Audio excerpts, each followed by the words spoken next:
Estás entrando a la pachanga más divertida de la web. Esto es La Pachanga. Queda con ustedes el DJ más pachanguero que hay, Israel Reyes, conocido en el bajo mundo como DJ Miura. Comenzamos.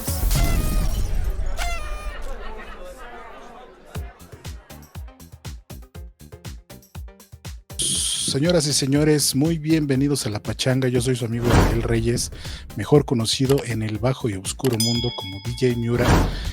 Hoy tenemos un programa muy especial porque no es un programa tan pachanguero, pero es un programa muy interesante que a todos nosotros nos atañe y nos va a servir, sobre todo por los tiempos que estamos viviendo. Hoy tenemos una entrevista, charla con el doctor, él se llama doctor Jorge Alfredo Isla Treviño. Él es doctor del Hospital Ángeles Metropolitano. Tengo el gusto de haber entablado pues, una relación cordial con él a raíz de que me atendió y me pareció muy interesante su punto de vista y su plática, y creo que es muy importante que le pongamos atención para enterarnos de cómo viene todo este asunto del COVID o del COVID y cuáles son los mitos y cuáles son las verdades de la enfermedad. Él es un doctor muy experimentado en el tema y creo que nos va a servir a todos esta plática, así que no le pierdan atención y vamos a invitarlo al stream. Obviamente vamos a recibirlo como se merece. ¿Qué es? ¿Me escuchan? ¿Qué tal, doctor? ¿Cómo está? Buenas tardes. Buenas tardes, Israel. ¿Cómo ha estado? Pues bien, para como están los tiempos, creo que ahí vamos. Muy bien, qué bueno. Eso me da mucho gusto. Bueno, yo ya hice una breve introducción, pero ¿quién mejor que usted para hacer su propia presentación en sus propias palabras y decirle aquí a la audiencia pues cuál ha sido su trayectoria y algo de su currículum? Bueno, pues lo más importante que debo decir que yo soy un chavorruco de 73 años. Ya somos que dos. Estoy activo y bueno, tengo una larga historia en la medicina. Yo fui anestesiólogo cuando era joven y después he trabajado la medicina intensiva desde hace más de 50 años y paralelo la geriatría. Okay. He conocido muchos hospitales dentro de la Ciudad de México y en el país, y actualmente soy médico jubilado del IMSS y trabajo ahorita en el INSABE, que no sé exactamente qué es, okay, pero ahí estoy ahorita. Y también tengo mucha actividad profesional privada de medicina privada. Ok, muy bien. Está en el Ángeles, ¿no? Fue donde lo conocí. Sí, ahí tengo mi consultorio, sí. Perfecto. En el Ángeles Metropolitano, sí. El Ángeles Metropolitano. Perfecto. Oiga, bueno, yo tuve la fortuna de conocerlo a raíz del virus famoso del COVID. A mí se me hizo muy interesante lo que platicamos en su consultorio y precisamente por eso lo invité a que nos pudiera hablar acerca de esto. ¿Qué nos puede hablar a grandes rasgos de esta enfermedad? Yo que la sentí, no sentí una enfermedad común como todas las demás. Es una enfermedad muy rara y las secuelas son lo mismo de raras o más raras todavía. Entonces, no sé, yo tengo muchas dudas de que esta enfermedad sea una enfermedad natural. ¿Usted qué opina? Bueno, pues desde luego que eso también, yo creo que ya cuando avancemos un poquito en la plática vamos a tratar de estos puntos que son orales en cuanto a la pandemia, ¿verdad? Yo quisiera referirme a cómo nos conocimos este virus y yo. Pues primero que nada fui de los primeros que le pegó. Yo estaba en el Hospital General de Milpalta, en el INSABE, y ahí me dio el COVID. ¿Cómo me dio? Yo puedo asegurarles que nunca en mi vida, en mis 50 años de médico, me he incapacitado, ni siquiera cuando me dio leucemia. Y esta vez me dio una debilidad terrible, que me sentí muy mal, me tomé la prueba y sí tenía el COVID, de acuerdo a todo esto, y fui y me atendí en mi casa, estuve durante un mes en la pandemia, y junto con mi esposa, y fuimos atendidos por un cuñado, y salimos bien. Me tomé todos los medicamentos que en ese entonces me recomendaron, el oxígeno, que lo necesité poco, pero lo necesité, pero no me mató, y dicen que lo que no te mata te fortalece. Exacto. Yo empecé a matar al COVID porque también lo empecé a odiar. Y a la fecha yo les podría decir que he atendido unos 200 casos de COVID y se me han muerto 10. Entonces estábamos dentro. Es prácticamente el 5% de más o menos, y está referido a la mortalidad de este virus de entre 5 y 8%. Entre 4 y 5%. Sí. Lo que tiene este virus, indudablemente, tiene una alta capacidad para infectar a todas las poblaciones.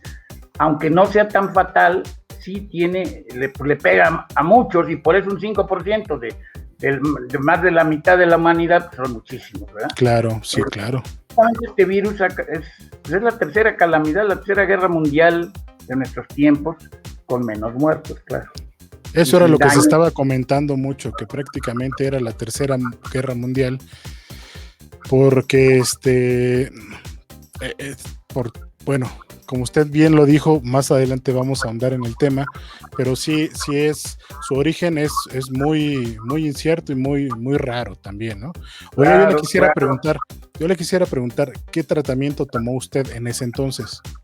Mire, en ese entonces primero conocí todo lo que teníamos como antiviral, que no eran antivirales. De hecho los tratamientos recomendados son para los parásitos, pero que me dijeron, funciona, pues en ese entonces no sabíamos nada, yo me los tomé todos, y a mí me funcionaron. Okay. Aquí estoy vivo, y básicamente son dos fármacos, la columna vertebral, la ivermectina y la citromicina.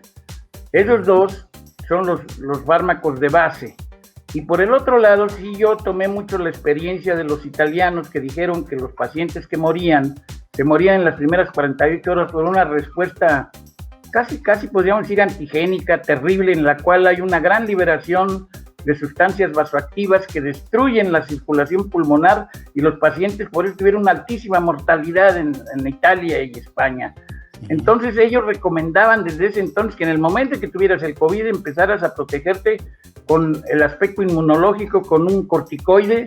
Muchos recomendaban la dexametasona, yo utilicé la prednisona, que es la que más me estoy familiarizado, pero también un anticoagulante, y esto por un lapso de 6 días, que son la etapa más brava para esta circunstancia, de esta complicación terrible inicial.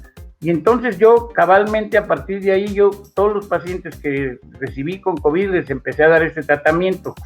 Sí podría asegurar que los que se me murieron en general ya tenían más de 8 días del cuadro clínico. Okay. Entonces sí puedo pensar que los que actuaron desde el principio bien, fue donde funcionó mejor el tratamiento. Claro. Y yo daría que los fármacos funcionaron en el aceptando que ahora dice la OMS que no sirven. Situación que definitivamente yo difiero.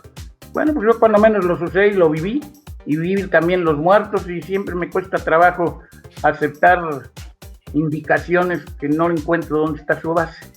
Sí, no, si no tiene lógica ni fundamento médico, pues ¿cómo? Te digan que no atiendas, que veas al paciente y nada más te le quedes viendo y no lo atiendas, caramba, ¿no? Sí, grandes sabios del mundo están sugiriendo eso, pues me parece terrible, ¿no? Es que sí, efectivamente muchas personas fallecieron por lo mismo. Les decían, toma paracetamol y solito te vas a curar. No, pues ¿cómo? Ahora, mire, aquí, perdón, sí, dígame.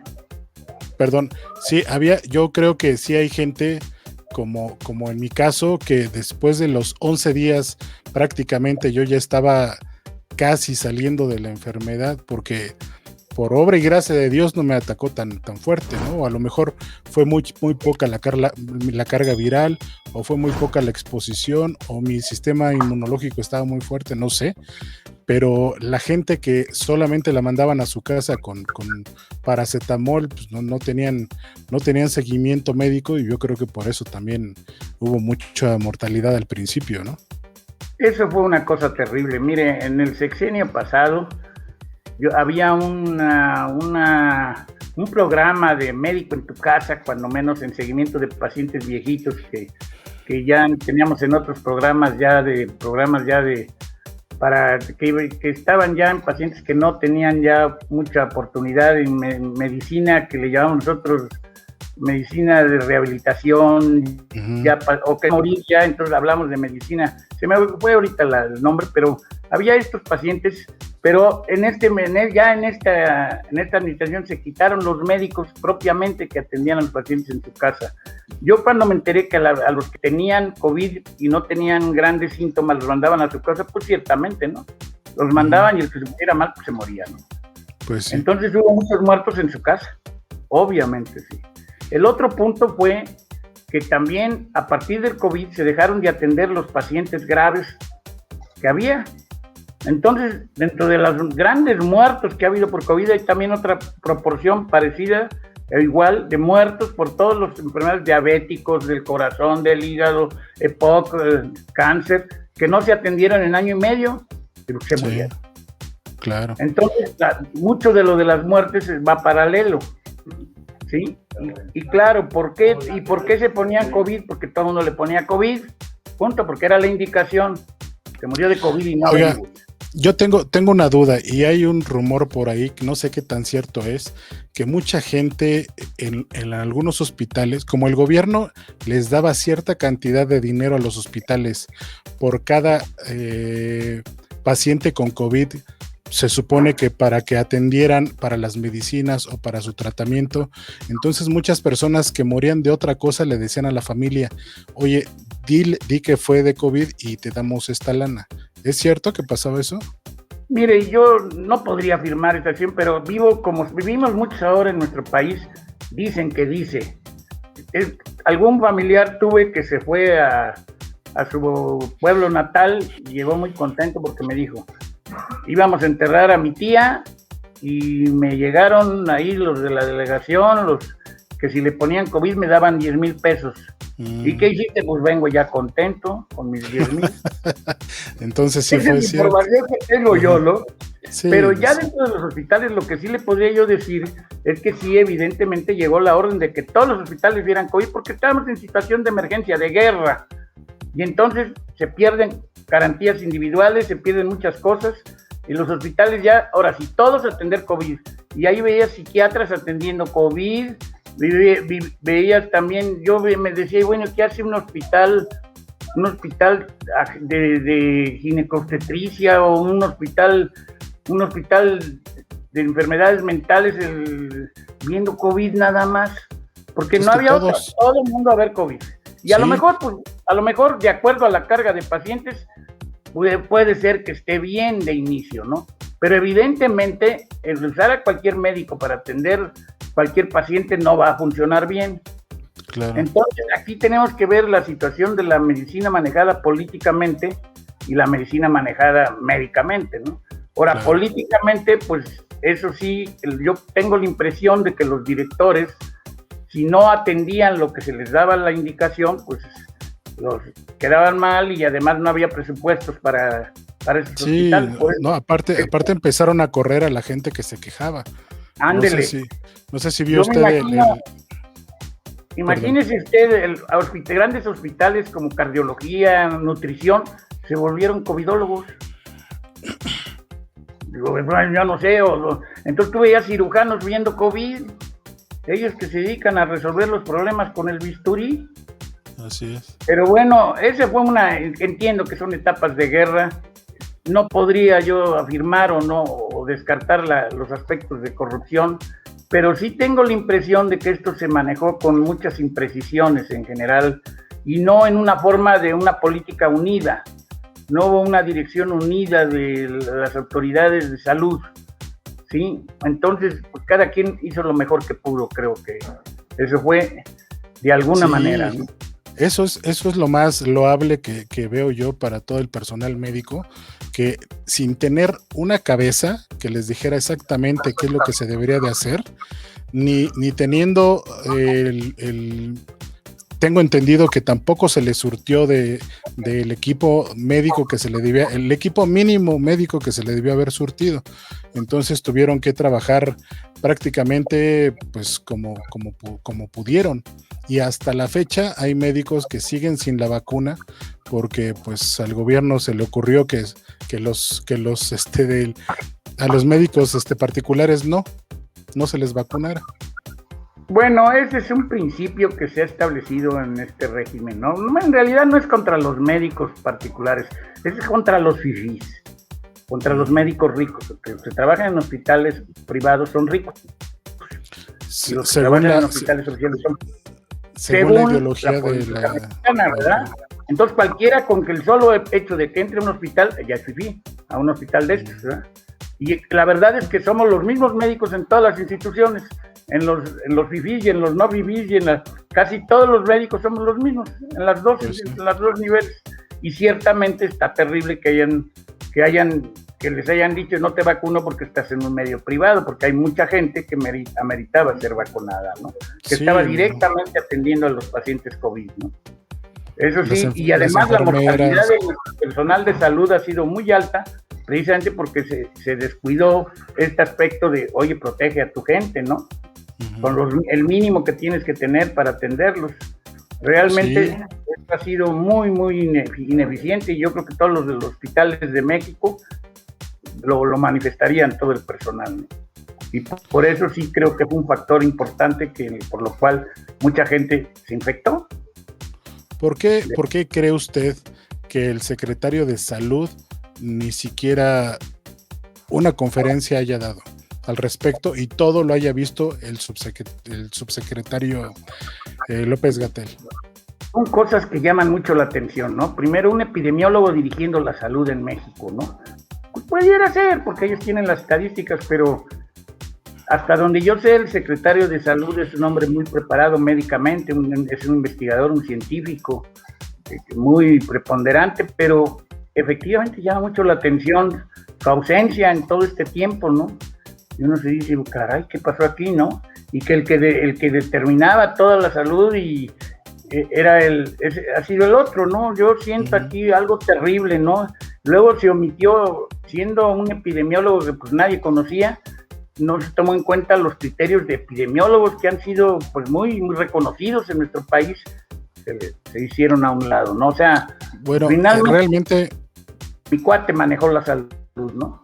Pues sí, realmente sí era ya conocido en la vida pública, no tan popularmente conocido, porque hay que destacar que Hugo López-Gatell participó en el sexenio de Calderón, me parece, cuando pasó lo del H1N1, y Calderón lo corrió porque quería hacer exactamente lo que hizo ahora. O sea, quería hacer una inmunidad de rebaño, no pasa nada, no hagan pruebas, que todo el mundo ande igual, para que todo el mundo se contagie y se acabe esto sin invertir más lana. Entonces fue removido de su cargo y ahora fue el que se encargó de la pandemia. Entonces sí podríamos hablar de que, pues sí, de alguna manera la mortalidad de la pandemia en México ha sido muy alta. Y le digo, agréguele todos los que murieron porque eran ya graves y no se atendieron, ¿no? Entonces por eso también la mortalidad es sumamente alta, ¿no? Así es. Realmente creo que si uno quisiera analizar lo que ha pasado, podríamos decir que la evolución de la pandemia es una evolución realmente muy natural, que así han sido todas las pandemias en el mundo, variando el tiempo, ¿no? No sé exactamente cuánto tiempo, pero lo cierto es que ahorita la pandemia tiende un poco más al control, aparentemente, ¿no? Y no tanto por las medidas que ha tomado el gobierno, ¿verdad? Eso sí me queda claro, ¿no? Ahorita, la pregunta grande aquí, que están ahorita con que ya vamos a iniciar muy próximamente ya las clases presenciales y probablemente cambia el semáforo verde. La pregunta sería, ¿realmente ¿Fue la vacuna la que permitió controlar la infección por el COVID?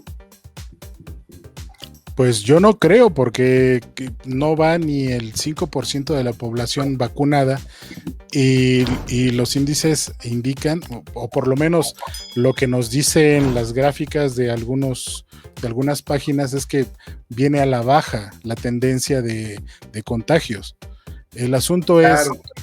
mi pregunta es esta, ¿cree que esto se deba a la inmunidad de rebaño, a la famosa inmunidad de rebaño? ¿Y en qué consiste esta famosa inmunidad de rebaño? Mire, yo particularmente lo que creo, lo que yo he entendido de lo que es la inmunidad que da un virus, sin que yo sea un experto en esto, pero sí tengo muchos años viendo enfermedades virales, es el virus entra, te pega, te da y te va a dejar una inmunidad en el tiempo que es muy, muy relativa para cada virus. Algunos dicen que 15 días, otros un mes, otros ninguna, otros de por vida. Esto es por cada virus, ¿no? Lo hemos visto en el tiempo, pero ciertamente estamos ante un virus que no conocíamos y todo lo que los efectos que tiene no los conocíamos y apenas los estamos conociendo. Entonces realmente querer establecer todos los efectos, pues lo estamos apenas viviendo los que hemos visto pacientes. Porque es el otro punto, muchos toman decisiones terapéuticas leyendo lo que dicen otros que vieron. Yo creo que lo importante es que la medicina se aprende también la viendo práctica. Por lo demás, el choro mareador es terrible, ¿no? Claro. Entonces las guías son guías, pero deben de estar basadas en la experiencia de cada lugar, cada hospital, en cada área, ¿no? Sí. Entonces yo pensaría que este virus ha tenido la evolución natural y que la inmunidad que está dando, por decirle algo, a mí me dio el virus fuerte, yo quedé inmune un tiempo, pero luego he estado viendo pacientes con el problema activo muchos tiempos. Yo digo que estoy totalmente revacunado, podríamos decir, ¿no? O sea, podríamos decir que ya muchísima gente ya tuvo contacto con el virus. Yo tuve 2 pacientes que tuvieron el COVID, tenían 95 años y estaban encerrados y decían los familiares, ¿cómo les llegó? ¿Por qué llega? Pues esto no lo puedes detener. Finalmente, sí, en cualquier descuido. Algo, ¿no? Sabemos que la inmunidad, efectivamente, aquí lo que es imposible saber ahorita, por el tiempo que conocemos esta virosis, cuánto dura, pero por ejemplo, lo que sería la investigación de los anticuerpos, el IgG y el IgM, contra el virus sistemáticamente es lo que debía tenerse en cuenta para saber si la vacuna ha funcionado o no, o si los pacientes con el COVID-19, yo he visto varios casos de pacientes que tienen el COVID en ese momento y los vacunan. Es un contrasentido. Sí. O en el Sí. ¿Para qué? Les ponen, voy a ver precisamente mañana un viejito que me dice la familiar, lo vacunaron 15 días después de que tuvo COVID y ahora todo el tiempo se siente mal. Claro. O sea, se ha manejado esto sin ton ni son, pues.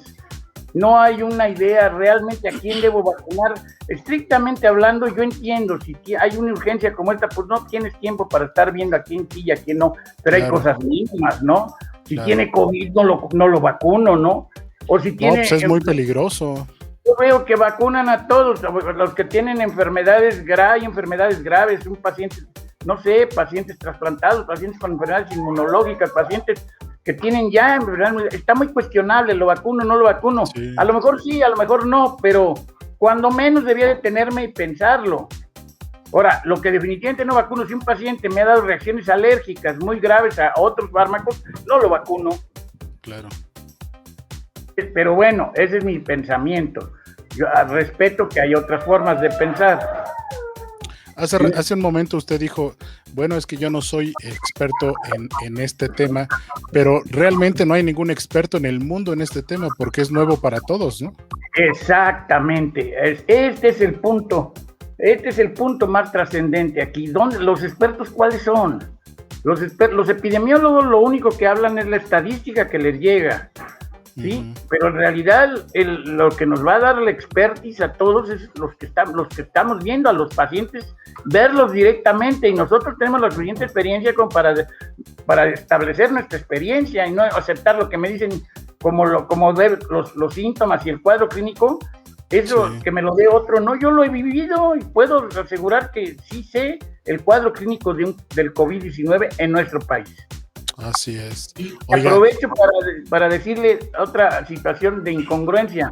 A mucha gente dice, yo ya tuve el COVID o yo no tuve el COVID en base a la prueba. La prueba donde mides, tú le haces un PCR, donde mides el germen, el virus, y te sale positiva, lo que quiere decir es que tú en la sangre tienes al virus, pero eso no quiere decir que tengas la enfermedad. La enfermedad es un cuadro clínico, porque yo también me hacen un PCR de tuberculosis, me va a salir positivo y yo no tengo tuberculosis. Ok. Entonces, lo que me está queriendo decir para más o menos explicarle a la gente es que yo puedo tener el virus SARS-CoV-2 en la sangre, pero no presento los síntomas del COVID-19. ¿Estamos de acuerdo? Claro. Y por ejemplo, ya hemos visto que los jóvenes, los niños, no les da el COVID, cuando menos no en la frecuencia enorme que nos dio a los 10. Obviamente ellos entró a su sangre y por alguna situación inmunológica no les pegó. Uh-huh. Entonces, el tenerlo en la sangre, el que dé positivo no quiere decir que tengas COVID. El diagnóstico de COVID es un cuadro clínico con fiebre, con problemas de saturación, con muchas molestias que ya hablaban. Eso le quería preguntar yo a usted. ¿Cuál ha sido, ya varios conocemos, pues lo que vemos en la televisión y en las noticias de los síntomas más comunes del COVID-19? ¿Usted ha visto algún síntoma más raro específicamente? Que no se haya visto. No, mire, yo le voy a decir la verdad, cuando menos para mí. Los que dejaban de oír, eso lo entendí como, los que dejaban de oler, perdón. Okay. ¿No? Ya no vuelo. Bueno, eso siempre lo vi como mucho de fondo psicológico, porque realmente el olor, ese sentido, lo tienen eficiente, yo creo que menos del 2% de la población en general, ¿no? Pero bueno, entonces a mí cuando decían, es que yo ya no vuelo y ya por eso tengo COVID, bueno. La verdad es que el virus entra a la sangre y afecta en forma sistémica y da muchos síntomas que efectivamente muchos no los conocemos. Pero yo en general le podría decir 3 grandes problemas que para mí detecté debe tener un paciente para que yo piense clínicamente que tiene el proceso viral. Uh-huh. 1, un gran ataque al estado general. Esto es evidente. El mismo paciente dice, me siento muy cansado, no quiero ir a trabajar, gente muy responsable dice, no, me siento mal. El gran ataque al estado general es el número 1. Uh-huh. El otro, definitivamente, que sí es muy importante, va a ser la desaturación. Cuando medimos la saturación del oxígeno en la sangre y tiene menos de 90, definitivamente ya estamos hablando de que el virus está participando y ya pegándole ya a los pulmones. A los pulmones. Ahora, hay que también tener cuidado porque muchas veces el virus no da en los pulmones, sino se va a las vías aéreas. Y esos pacientes lo que tienen es muchas secreciones, y tos. Una maldita tos terrible. Y ahí el manejo es distinto, porque estamos hablando de cuando el problema principal es en la vía aérea, tienes que manejar todo un sistema para evitar precisamente las secreciones y para desinflamar la vía aérea. Uh-huh. ¿Sí? Entonces, cuando había síntomas respiratorios importantes, el gran ataque al estado general y la fiebre mínimo 38, porque empezamos, tengo fiebre de 37.2, pues no, eso puede que me suba nada más el puro calorcito, que me tapé de más, ¿verdad? En mi caso estuvo súper raro, estuvo muy raro. Yo empecé a sentir una molestia en la garganta nada más, un poco, muy, muy leve el dolor de cabeza y un poco de dolor en los ojos, nada más, no sentía más, no me dio cansancio, no me dolió el cuerpo, no me dio fiebre, no me dio absolutamente nada, y así estuve 10 días. ¿Y cómo estuvo usted su prueba? ¿Cómo salió su prueba? Salió positiva. Cuando me fui a hacer al 10º día, que dije esto ya no es normal, porque yo como no me sentía tan mal y un mes antes había tenido una infección en garganta, yo pensé que había sido lo mismo. De hecho, con el mismo medicamento que es levofloxacino, se me desinflamó la garganta por completo, ya no tenía el problema en la garganta, solamente me quedaba un poco de nariz congestionada, un poco de ojos llorosos y un poco de dolor de cabeza cuando me despertaba. Entonces dije, no es normal porque ya fueron muchos días. Me fui a hacer la prueba y fue cuando salí positivo. Entonces fue cuando lo contacté a usted. ¿Yo qué estudio le pedí? Me hice la radiografía de tórax, que fue donde se veía que ya había ahí algo Eso es. ¿Y cuánto de saturaba usted? infiltración. Pues De yo estaba saturación. en los 90, 91 en ese entonces. En ese momento se acuerda que le dije, bueno, no hay tanta urgencia, pero que ya cuando juntamos todos los datos, como me lo está revisando usted, yo le dije, no, espérame, ya esto ya no, ya son, primero lleva 10 días, ya son muchos datos de un proceso Sí, ya sistémico. había un cuadro clínico. Ándele, ese es el punto. Por eso esto no se puede, yo no puedo establecer en una lata de indicaciones los diagnósticos. Cada paciente, siempre lo hemos dicho, es distinto. Es diferente. Tiene que tener una evaluación de un médico que sepa ver pacientes, no que ve estadísticas. Así. Entonces, ya cuando vimos la placa, se acuerda que sí se veía definitivamente el infiltrado intersticial propio de las virosis, y sí, que sí había bastante evidencia, y le dimos todo el tratamiento completo. Así es. Eso me quedó claro. Y usted, paralelamente yo con usted vi un paciente más o menos como usted, de su edad, de su condición, pero este paciente me evolucionó muy grave y lo internaron y estuvo en una terapia intensiva, internado mucho tiempo, creo que todavía está. Pero el punto es que mientras usted se guardó cuando se sentía mal, él se fue de vacaciones y se fue manejando hasta... No, bueno. Entonces también es cierto que cada paciente, el que se cuida y el que se atiende y el que pues le tiene que ir mejor que al que no. Sí, el que anda en la pachanga y pues lógico, ¿no? Esto también cuenta mucho, parece mentira, tu estado general, tu actividad, tu actitud hacia la enfermedad, yo creo que esto cuenta mucho.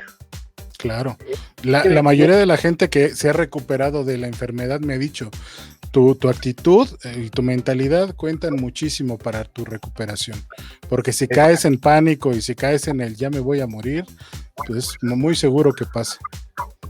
Es que el nervio ayuda mucho, definitivamente, y el por estrés. eso yo sentiré siempre que aquí la relación médico-paciente y la importancia tanto del paciente como del médico es capital en todo esto. Y desde luego del Estado, que te dé todas las situaciones que puedas ser capaz de recibir toda esta atención. Pero seguimos en la situación donde para poder evaluar esto tenemos que darnos el tiempo de analizar a los pacientes cuando haya pasado un buen tiempo para saber realmente qué hay con este virus, cómo es, por qué es. Pero realmente esto de la vacuna, por ejemplo, yo cuando les pregunto si ya esto se va superando, ¿por qué? ¿Por la vacuna? No, obviamente no, porque ya es la evolución natural de estos virus. Muchos de estos virus van mutando. Y entonces por eso la vacuna después no va a funcionar y ya empiezan que te pongo otra dosis, que ya mutó y te voy otra dosis para la mutante, para la variedad mutante. Pues no, esa vacuna ya no va a ir sirviendo. Ahora, sacar una vacuna para todo el mundo, yo no sé, ha muerto mucha gente, pues todo el mundo se va a dejar vacunar. Y también la vacuna no tiene grandes colaterales realmente. Y si a mí me preguntan, oye, ¿me vacuno? Pues vacúnate. Pero también si me preguntan, ¿te va a funcionar inmunológicamente? Le digo, no lo creo. Porque no está muy razonable la forma en que plantean que funcione bioquímicamente, ¿no? Cuando menos la que es con el RNA que trae toda la secuencia viral, ¿no? Pero bueno, esa es otra situación aparte. O sea, hay tres tipos de vacunas, por lo que entiendo, ¿no? Una que es la de China, por ejemplo, que viene el virus, parte del virus debilitado o desactivado, que solamente da los síntomas, pero no trae es que yo no entiendo el término, pero no tiene la parte que hace que se replique el virus en el cuerpo. ¿Sí es cierto eso? Está la de AstraZeneca, que trae parte del ADN o del virus, una parte solamente en un agente, y eso hace que el sistema inmune lo detecte y se empiece a reproducir. Y otra que es totalmente sintético, se supone que es parte del ADN de otra situación que hace que el cuerpo empiece a crear anticuerpos. Se supone que es como la de Estados Unidos, ¿no? Lo que me han dicho ahorita varias personas, porque ya están vacunando a la mayoría de los profesores de los maestros con la China y se están sintiendo súper mal. O sea, están sintiendo exactamente lo mismo que se siente cuando tienes el virus. Ok. Bueno, mire, le voy a dar mi opinión con respecto en general a esto de las vacunas. Ciertamente, el principio de cualquier vacuna es: yo te inyecto el antígeno, que no sea el virus, ¿verdad? Obviamente, pues te pongo el virus ya débil, pues, flaco favor, no. Te estoy haciendo, a lo mejor hasta te mueres por infección, ¿verdad? Entonces yo te inyecto la proteína, que es el antígeno de ese virus, y tú, ese virus lo va a reconocer el sistema inmune, es decir, un linfocito.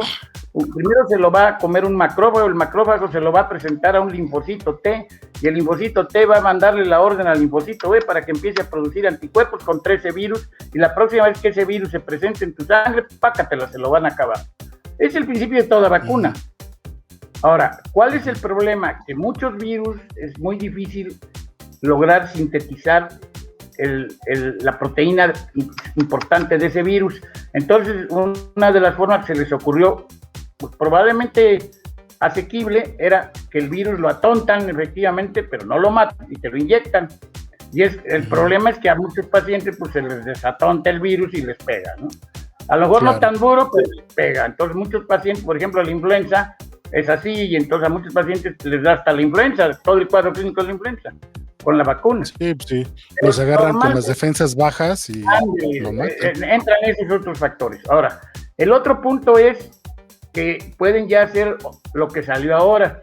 Es así, me parece totalmente disparatado, ¿no? O sea, lo que te van a inyectar es una serie de moléculas que supone que lleva el RNA de la secuencia del virus ya copiado y va muy bien protegido para que se inyecta. Lo que he oído que dicen los bioquímicos y todos los que le saben esto, ese virus viaja a la sangre y se mete a la célula. Nunca han dicho qué célula, por cierto, pero que se mete a la célula.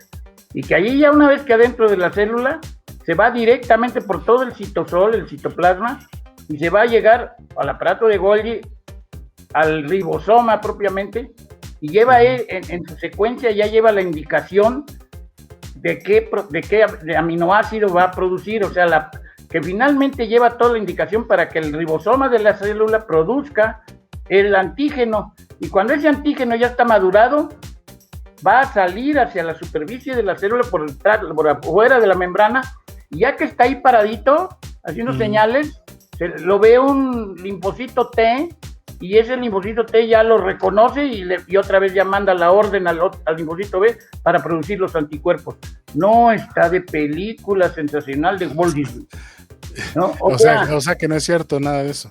Yo no puedo creer en eso, o sea, me tienen que convencer cómo el ADN de la célula va a tolerar que entre otro RNA extraño a dar indicaciones al ribosoma.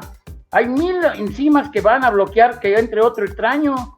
Precisamente todo lo que es la genética y todo lo que es la producción de proteínas, que son las que finalmente funcionalmente dan la vida, están totalmente controladas en todas las células de los individuos. Y de pronto me encuentro con que ahora ahí te va la molécula que cambia todo. No, pero está. Y luego, cualquier proteína extraña se supone que se destruyen con lisosomas allí en el citosol. O sea, todo está de veras, qué hermosa película, ¿no? Ahora, no es congruente. Lo que no he oído yo a los que, porque aquí hay gente que se dedica a eso, los geneticistas, los inmunólogos, los bioquímicos, yo no creo que ninguno de ellos esté de acuerdo, los serios, ¿verdad? La única forma de estar de acuerdo con estas cosas, pues aceptando otras cosas, ¿no? Pues sí. Pero van contra todas las bases de la medicina. Oiga, no doctor, yo creo que la medicina se va moviendo, sí, como me decía alguien, todo cambia, sí, pero nosotros seguimos teniendo 10 dedos en las manos y 10 dedos en los pies, el estómago y el intestino y el corazón. O sea, no vamos a inventar cómo las funciones ni los órganos, y no vamos a inventar todas estas cosas que hemos tardado tanto en aprender. Las bases biológicas y bases médicas serias no se cambian, evoluciona nuestra forma de investigarlas, de diagnosticarlas y los tratamientos, pero lo ya aprendido bien no va a cambiar, o vamos a quitar la contabilidad del 1 al 10, o lo que es una célula. No, por Dios. No, pues claro que no. Entonces, el cambiarlo todo, pues porque hay mucho dinero para que todos cambiemos todo. Pues solamente con un acto o con un hecho como lo que está pasando a nivel global se puede hacer un reset o un cambio en todo el mundo, ¿no? Ya, de hecho, ya lo lograron y evidentemente son los ricos del mundo que le prestaron a los gobiernos, se produjo toda la vacuna para todo el mundo y negocio redondo. Las industrias farmacéuticas hoy por hoy son los más grandes negociantes que hay y además negocios legales y además son héroes porque salvaron al mundo. Yo tengo una teoría, o sea, realmente yo que sentí el virus en mi cuerpo, sé que no es un virus natural porque no se comporta de forma natural. Es un virus muy, muy, muy extraño que no se comporta como ningún otro. ¿Usted cree que este virus sea natural? Que sí haya nacido, como dicen, que de un murciélago y no sé qué tantas tonterías. No, mire, yo lo que sí entiendo, lo que quiero, ahí también ya sí, pues es muy subjetivo esto, a lo mejor también algún hijo mío me dice que yo invento y que tengo mis cuentas también igual que lo que critico, ¿no? Pero, pues a lo mejor, pero yo lo que pienso es que hay muchas enfermedades, los nuevos virus que han aparecido, pues, obviamente salieron de laboratorios, ¿no? Son formados desde hace muchos años en todos los países del mundo ya se tienen los virus, las bacterias, en fin, muchas sustancias para crear guerras biológicas. Yo siento que a partir ya de esta, que es la tercera guerra mundial, como la siento, ya van a ser biológicas, es mucho más barato aventar virus que aventar balas. Y además causan menos daño, como estamos evidenciando, y ya es un gran negociote la vacuna. La gran pregunta es ¿por qué no sacaron el antiviral primero? Cuando todas las vacunas son tan inciertas. ¿Qué es un antiviral, doctor? Es la molécula directamente que va a destruir ese virus particularmente. Okay. Como en el caso de la influenza ya tenemos el antiviral, que es, pues, se me borró cuál es, el oseltamivir, y entonces todos lo usamos y sí la neutraliza. Entonces lo ideal hubiera sido que así con esta intensidad hubieran sacado el antiviral. De hecho, yo casi estoy cierto de que hasta donde yo oí, eso sí como chisme, ¿no? El presidente de los Estados Unidos y el señor presidente de nuestra República Mexicana tuvieron el COVID chiquito, pero les dieron los antivirales y ya no tienen nada. A ellos sí los atendieron. Sí, es cierto, ¿no? Sí, me di cuenta de eso, de que creo que estuvo 3 horas en el hospital y ya salió como si nada, ¿no? Sí, todos ellos, y a mí me ha llamado mucho la atención porque estas enfermedades que le pegan a todos, no a todos. Yo no he oído que se haya muerto por COVID ningún personaje político importante en el mundo. A lo mejor soy yo el que no lo he oído, ¿verdad? Pero yo creo que los de arriba están a todas. Sí, yo creo que pues por lo menos un tratamiento efectivo sí tienen, porque el hecho de que ¿verdad? a mí que me dio muy leve, me dio muy leve, creo que fui muy afortunado porque me dio muy leve y estuve indispuesto 15 días y luego 5 días más con los síntomas, ¿cómo se dice? Las secuelas de la enfermedad con fotofobia sí, con todo eso y López Obrador, que tiene creo que 80 o no sé cuántos años, en 3-4 días, joven, una semana ya estaba. Él tiene como 68. Pero ya estaba como si nada, ¿no? Pues de entrada los presidentes en actividad, yo nunca he visto que se enfermen de nada en ningún país. No, pues deben de tener el mejor servicio médico. Tiene siempre activos, ¿no? Sí, sí. Y deben de tener el mejor servicio médico, me imagino. Claro, tienen todo, pues. Pero volviendo a nosotros, los citadinos normales, pues sí, mortales, yo sí podría concluir que esta epidemia se está resolviendo por la vía natural, normal, como se ve si leemos cualquier historia de estas pandemias en la historia de la humanidad, están descritas, y es más o menos lo que pasa. la gente ya va recreando los anticuerpos poco a poco para ser resistente al virus, o el virus también va mutando y ya no se vuelve tan virulento, tan terrible, y esto siempre se ha visto. En Así todos es. lados llegaba la peste bubónica, la que fuera, llegaba y mataba una cuarta parte de la población, otra cuarta parte la dejaba atarantada, y otra cuarta parte no les decía nada, y la otra cuarta parte corría. Así es. No ha Sí, cambiado y por la propia naturaleza de la enfermedad o del virus, y la va poco a característica de poco, los virus. va desapareciendo hasta que se erradica naturalmente, ¿no? Sí, así es. Yo leí un cuento también de Galeno, que cuando llegó una peste a un lugar donde él se supone que estaba cerca, le dijeron: maestro, venga usted a ayudarnos. Sí, ¿cómo no? Y de ahí se salió y se alejó, nunca más regresó, y bueno, Sí. a él no le dio. Sí, Fue su mejor ayuda que les dio para el tratamiento de la pandemia, alejarse, ¿no? pues sí. Pero los eso que fue no lo nos mejor. podemos alejar y estamos ahí, pues tenemos que enfrentarla, ¿no?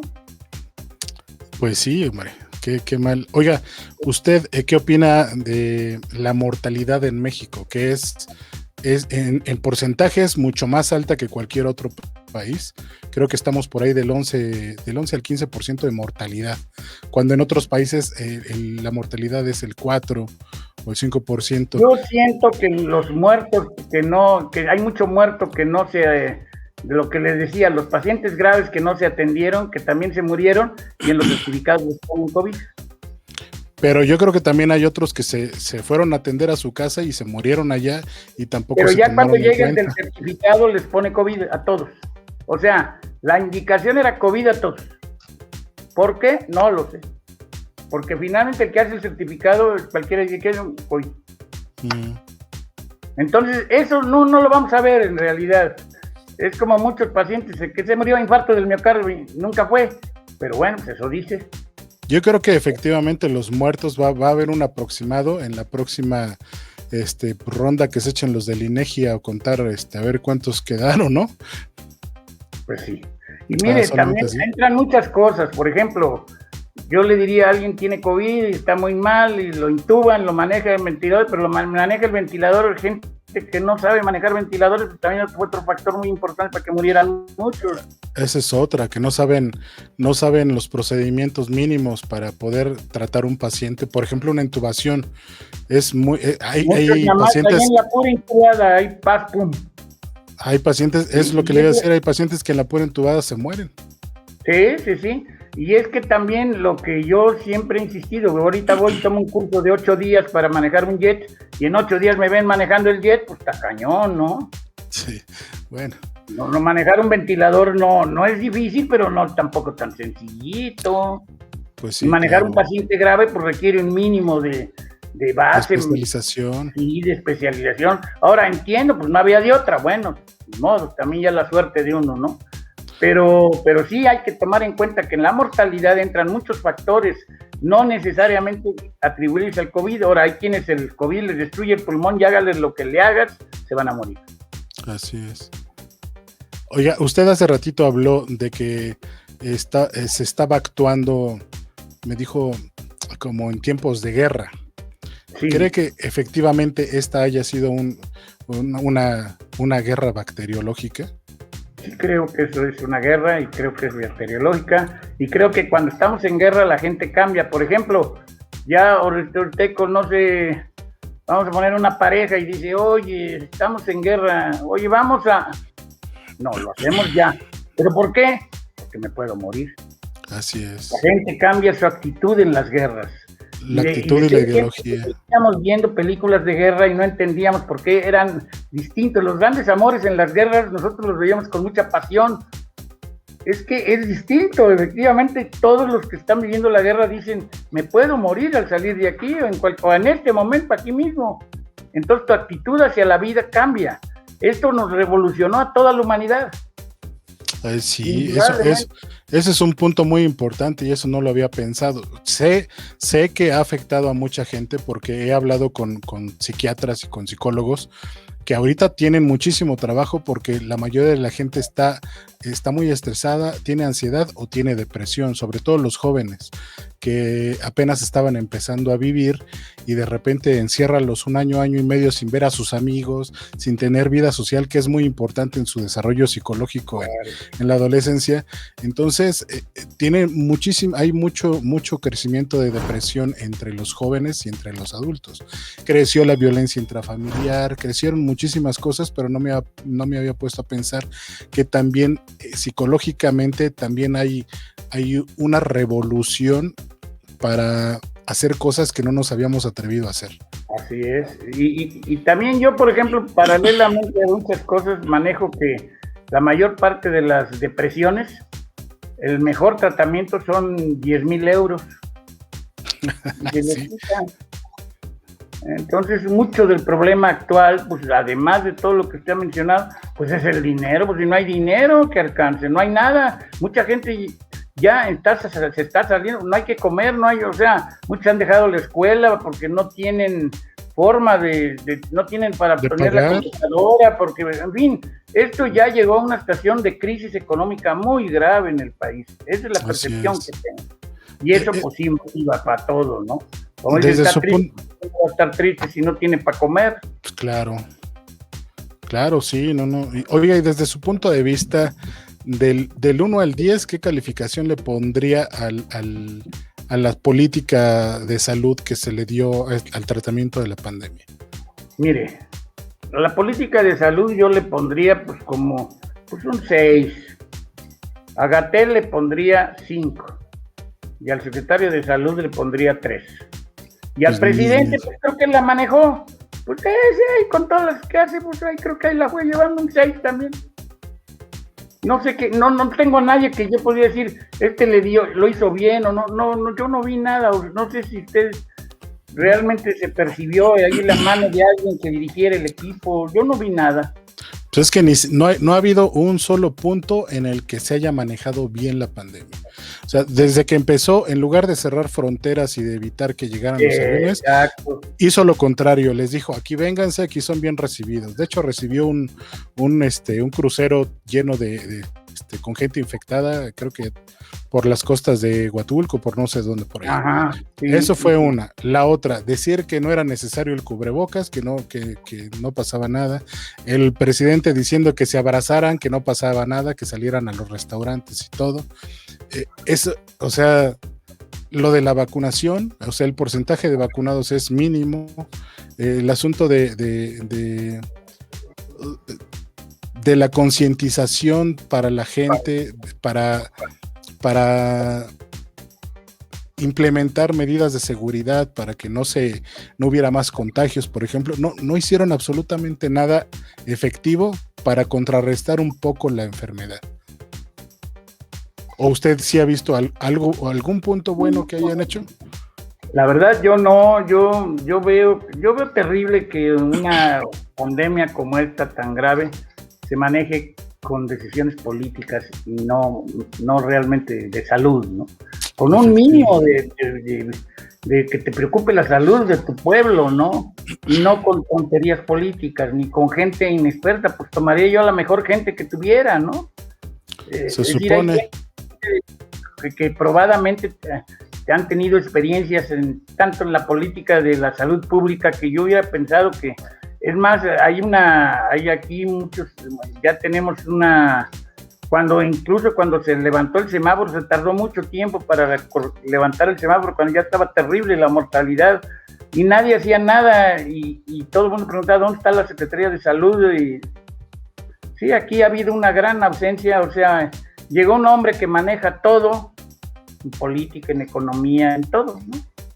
Desgraciadamente ese hombre es un ignorante, y precisamente por eso los resultados que hay en todos los aspectos económicos, sociales, políticos, de salud, precisamente por eso pues, todo está un poco mal, ¿no?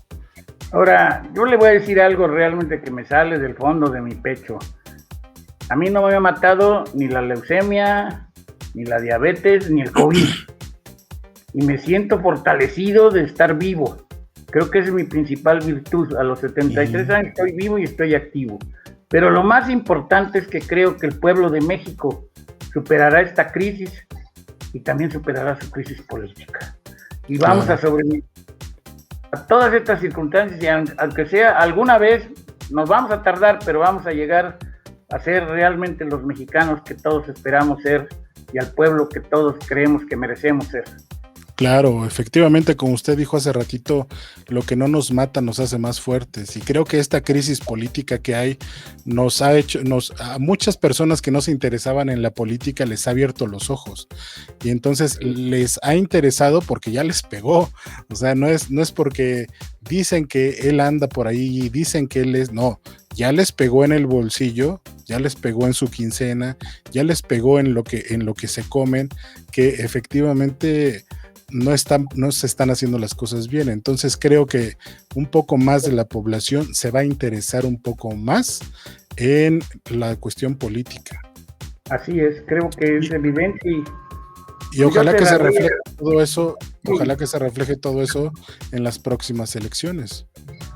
Yo cerraría esto diciéndole a la gente, pues algo muy trillado, pero bueno, que hoy como nunca votemos. Realmente queremos que la voluntad del pueblo sea la que mande, pero la del pueblo, no la de un pueblo deprimido que no va a votar. Efectivamente. Entonces, eso es lo que tenemos que entender todos nosotros, no hay otra. Sí. Yo creo que el problema principal de por qué tenemos a todos estos presidentes municipales, gobernadores e inclusive el presidente, es porque hubo muchísimo abstencionismo en las elecciones presidenciales. Y los anteriores abusaron, también es un hecho, ¿no? Y si es un pueblo dolido y todo, pero ahora más dolor, ¿no? Pues sí. Decían que no era posible estar peor, y sí estamos peor. Y lo peor de todo es que podríamos estar peor, ¿eh? Entonces hay que tener mucho cuidado. Sí, y yo creo que es muy importante, los próximos comicios son súper importantes y hay que ir a votar. ¿Por quién va a votar, doctor?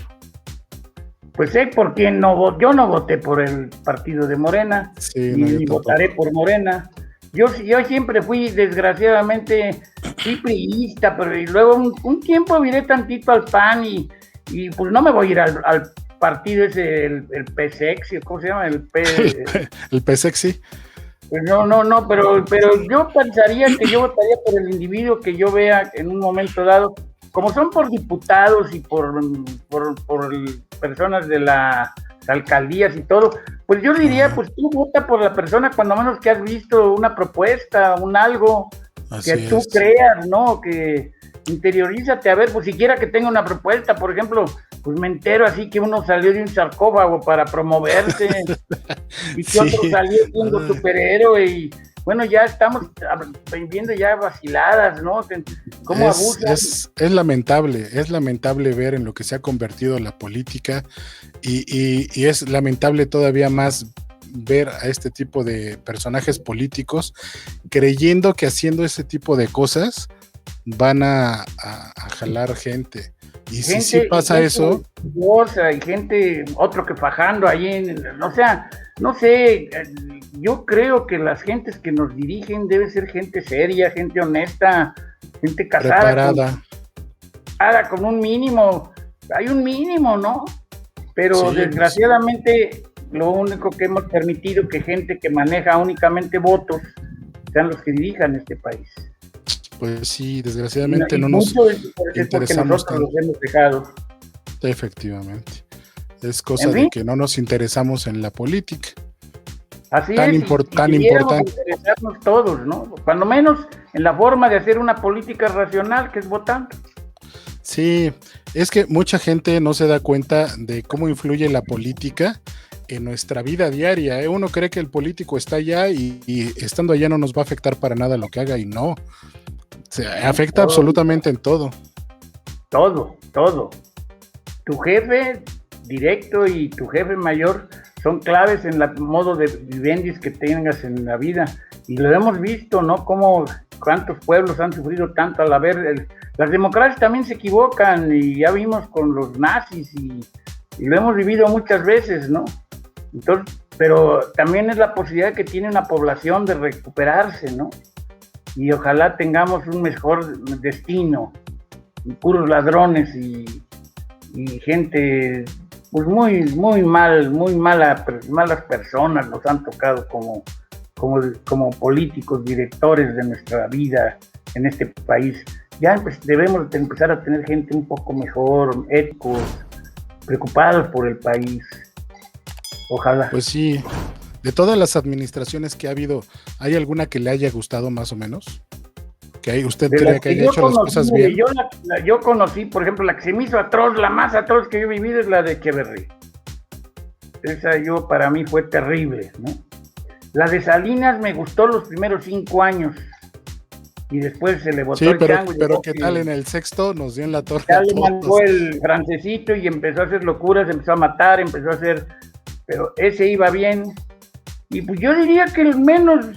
sale menos parchado es el que le siguió a ¿cómo se llama? Por el que iba por el químico, ¿cómo se llama? Cuando lo veo el menos malo a Felipe Calderón. En lugar de Colosio. A Cedillo. A Cedillo, es el que vi más. Y también dicen que el que estuvo antes de Alemán, o después de Alemán, Ruiz Cortines, que fue buen presidente. Yo eso no lo conocí, no lo pude vivir, pero sí sabemos las atrocidades de Alemán, también del Jolopo, y bueno, terribles, ¿no? Muchos que hemos tenido, y al final de cuentas, sí, lo que estamos viviendo ahora, ¿no?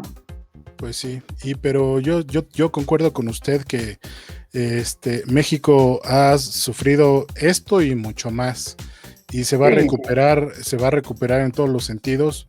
No sé cuándo, pero efectivamente no hay, de hecho, no tenemos de otra más que recuperarnos, porque yo creo que el mexicano siempre ha sido luchón, siempre es guerrero, entonces pues vamos a echarle para adelante y tenemos la oportunidad y tenemos muchas oportunidades. Yo sí creo que vamos a recuperar Texas. A punta de mexicanazos allá, se los vamos a ganar cuando seamos el doble que los güeros. Pues ya estamos en estas. Ya toda la parte sur de Estados Unidos, ya hablan español. A fuerza, a los pinches gringos les purga hablar español. Pero, mire, pero todos tienen que hablar español.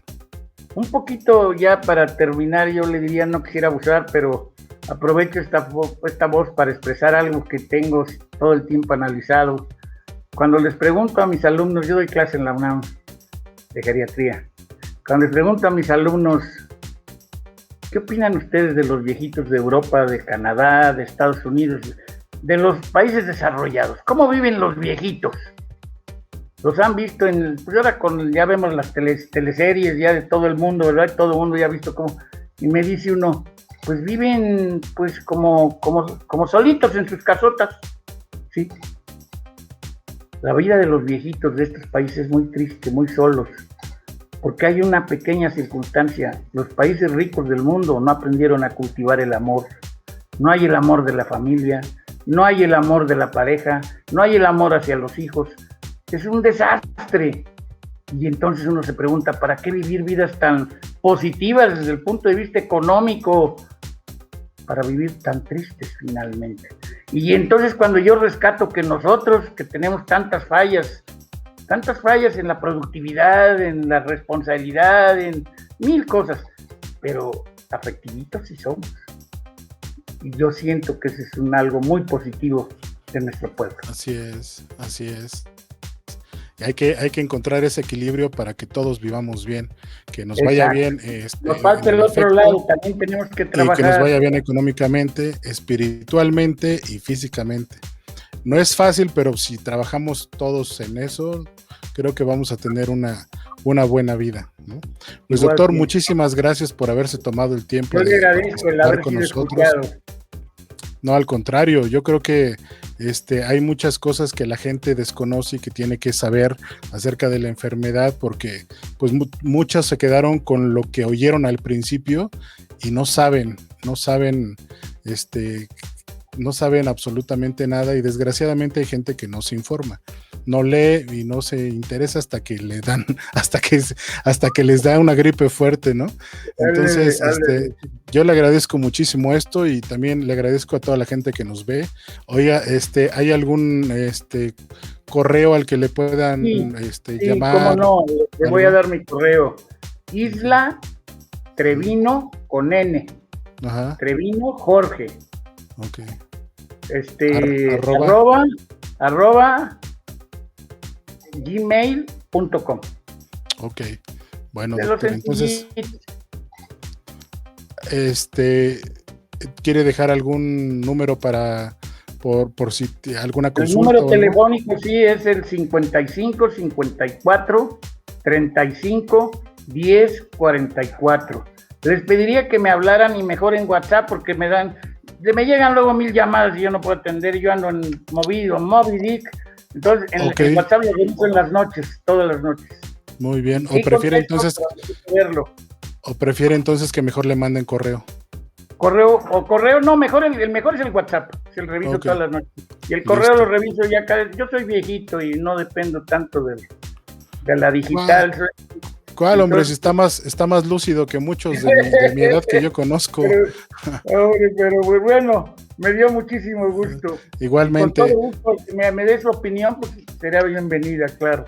Claro. Doctor, muchas gracias otra vez, y hasta cuídense luego. mucho. Y a toda la gente, por favor, suscríbase al programa, denle clic a la campanita, y cualquier comentario que tenga acerca de lo que se habló aquí, pues aquí tenemos... ya tengo la forma, y veo que es una forma amplia de podernos comunicar. Así es, que nos dejen sus comentarios aquí para... Cualquier pregunta que tengan para el doctor, aquí las vemos. Cuídense mucho, nos vemos la próxima semana. Igualmente, claro, bye. Gracias, bye, hasta luego.